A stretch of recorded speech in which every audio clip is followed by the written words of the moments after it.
যখন কোনো বান্দা সূরা ফাতিহার একটা করে আয়াত বলে আলহামদুলিল্লাহি রাব্বিল আলামিন, সঙ্গে সঙ্গে আল্লাহ জবাব দিয়ে বলেন হামিদানি আবদি, বান্দা তুই আমার প্রশংসা করলি।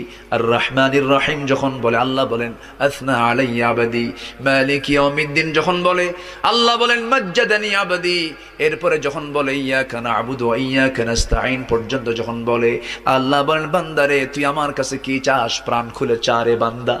ইহদিনাস সিরাতাল মুস্তাকিম থেকে শুরু করে নিয়া ওয়ালাদ-দাল্লিন পর্যন্ত যখন বান্দা বলে তখন আল্লাহ বলেন বান্দা নামাজের মধ্যে এমন প্রেমের খেলা খেললি বান্দা, তুই যা চাইলি সব আমি আল্লাহ কবুল করলাম।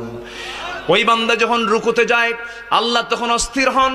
ওই বান্দা যখন সিজদায় যাওয়ার জন্য প্রস্তুতি নাই, সমস্ত ফেরেশতাকে ডাক দিয়ে বলেন ও ফেরেশতারা, এই বান্দাগুলো আমাকে দেখলো না, রাসূলকে দেখলো না, কোরআনকে দেখে হাদিসকে বিশ্বাস করে আমাকে খুশি করার জন্য তার সবচেয়ে সম্মানজনক